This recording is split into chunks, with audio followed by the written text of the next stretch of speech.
আসসালামু আলাইকুম দর্শক, আমার শবনম প্রোডাকশনসের পক্ষ থেকে আপনাদের সবাইকে ঈদ উল ফিতরের শুভেচ্ছা। কেমন আছেন আপনারা সবাই? আশা করছি ভালো আছেন। কিন্তু আপনারা কেউ আমার চ্যানেলের কাজগুলি দেখেন না। তারপরে আমি যে কন্টেন্টগুলো ছাড়ছি, আমার আরও একটা চ্যানেল আছে, সেটার নাম শবনম টিভি। আপনারা সবাই শবনম টিভির সাথে থাকবেন। এই যে দেখেন আমার সাথে কি সুন্দর কাজ দেখেছেন। এই যে দেখেন ফুল মার্চ আছে, গোলাপ পড়ে গেছে।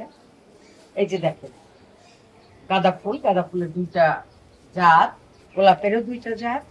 এই যে দেখেন আমার এই ফুলগুলি, এটাও গোলাপ কিন্তু অন্যরকম গোলাপ। এই যে এটার ফুল, এই যে দেখেন এটার ফুল সুন্দর না? এই যে দেখেন, এই যে আমার, এই যে সুন্দর ফুল। তো যাই হোক, যেটা বলছিলাম, আপনাদের সবার জন্য ঈদের অনেক অনেক শুভেচ্ছা। আবার শোনেন, এই শবনম প্রোডাকশনটা কিন্তু আমার একটা প্রোডাকশন হাউস। আমি এই প্রোডাকশন হাউস থেকে অনেক সিনেমা নির্মাণ করেছি, অনেক নাটক নির্মাণ করেছি, যা আপনারা ইতিপূর্বে দেখেছেন। আমার শবনম টিভিতে এখন একটা ইয়া চলছে, কি বলবো, সিরিয়াল চলছে শবনম টিভি। আপনারা শবনম টিভিটাও সাবস্ক্রাইব করবেন এবং আমার কি সিরিয়ালগুলি দেখবেন। খেয়া পাতার খেয়াটা আপনারা সবাই দেখবেন এবং শবনম টিভিতে গিয়ে সাবস্ক্রাইব করবেন এবং আমার এই চ্যানেলটাও সাবস্ক্রাইব করবেন এবং আপনারা সবাই দেখবেন, লাইক কমেন্ট করবেন। তবে না আমি নতুন নতুন কাজ দেব। আমি দিয়ে যদি ধরেন কোনো কাজে মানে কোনো আউটপুট না পাই, তাহলে কেমন হয় বলেন? মানে মনে হয় যে আপনারা আমাকে ভালোবাসেন না, আমার কাজ দেখেন না, তাহলে আমি কি করব বলে?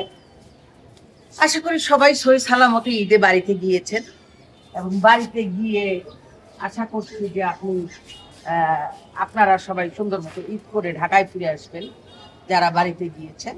আর যারা ঢাকার দর্শক, যারা ঢাকায় আছেন, তাদের কথা আলাদা, তারা তো এখানে ঈদ করছেনই। তবে তারপরেও সবাই সাবধানতা অবলম্বন করে গাড়ি ঘোড়া চালাবেন। এবং সবচেয়ে মারাত্মক বিষয় হয় আমাদের দেশে এই যে আপনার ইয়াটা, ট্রান্সপোর্টটা। কারণ ট্রান্সপোর্টে যেটা হয়, আমরা কি করি, আমরা ট্রান্সপোর্ট দিয়ে বাড়ি যাওয়ার জন্য চেষ্টা করি, আমরা আমাদের আনন্দ করার জন্য, আত্মীয় স্বজন সবার সাথে আনন্দ করার। কিন্তু দেখা যায় আনফর্চুনেটলি সবাই আমরা দুর্ঘটনায় পতিত হয়ে যাই। দুর্ঘটনা যদি হয় তখন কি আর ভালো লাগে? তখন তো একটা আনন্দটাই মাটি। তো সেই মাটি না করে আপনারা সবাই ধীরস্থিরভাবে যান, ওভারলোড করবেন না। মানে বাসটা ভরা থাকলে জোরাজুরি করে যাবেন না। এই যে ট্রেনটা সান্তাহারে ঝামেলা হইল, 9টা বগি পড়ে গেল, কিন্তু আপনারা একবারও কি ভেবেছেন এত লোক ও তো মানে ব্যালেন্সলেস হবেই? কারণ হচ্ছে উপরে যে হারে লোক ছিল, ভিতরেও সেরকম ঠাসাঠাসি করে লোক। কেন ভাই, একদিন পড়ে যান না? এই যে মরে গেলেন, ফ্যামিলিকে দিয়ে গেলেন, কষ্ট। ঈদে মানুষকে মানে ফ্যামিলিকে আনন্দ দেওয়ার জন্য যেতে গিয়ে আপনার কি হলো? আপনি ফ্যামিলিকে কষ্ট দিয়েছেন। তো কষ্ট দিলে আর কি হয় বলেন? তাহলে তো আপনার ফ্যামিলি আর আনন্দ করতে পারলো না। আপনি নিজেও শেষ, আপনার ফ্যামিলিটাও শেষ হয়ে গেল। হয়তো এমনও অনেকজন আছেন যাদের ফ্যামিলিতে শুধু একজন, মানে আপনি উপার্জনক্ষম একজন মানুষ, আপনাকে দিয়ে সেই ফ্যামিলি চলছে। কিন্তু তারপরেও আপনারা এই কাজটা করে আপনার ফ্যামিলি, একজন উপার্জনক্ষম মানুষ যে ফ্যামিলিটাকে চালাতো, তারা চলে গেল। এতে করে কি হইল? আপনি চলে গেলেন, আপনার ফ্যামিলিটাকে ভাসিয়ে দিলেন। সেই জন্য আমার কথা হচ্ছে যে, যেমন ধরেন ঈদের একটু আগে চলে গেলেন বা ফ্যামিলিটাকে আগে পাঠিয়ে দিলেন বা নিজেরা একটু কষ্ট করে গেলেন বা একদিন পরে গেলেন, কি এমন ক্ষতি তাতে? আমাদের তো গাড়ি আছে, চলছেই, তাই না? আনন্দ যদি দুঃখে পরিণত হয়, তাহলে কি সেই আনন্দটা করা উচিত? সেই আনন্দে না করলেই ভালো আমার মনে হয়। এরকম আনন্দ পরে করবে, আনন্দ করতে তো কোনো দোষ নাই।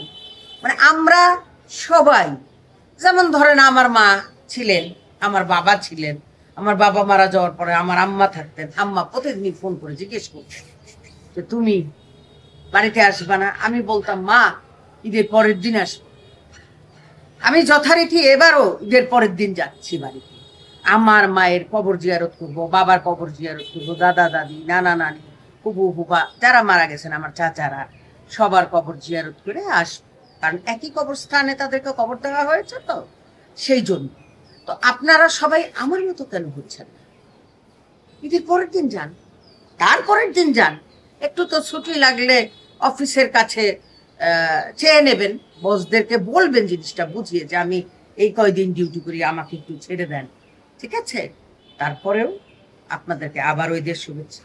আমার অন্তরের অন্তঃস্থল থেকে আপনাদের জন্য দোয়া থাকলো, আপনারা যেন সহি সালামতে বাড়িতে গিয়ে বাড়ি থেকে ফিরে আসতে পারেন এবং এসে যথারীতি কর্মস্থলে কাজ করতে পারেন, কাজে যোগদান করতে পারেন।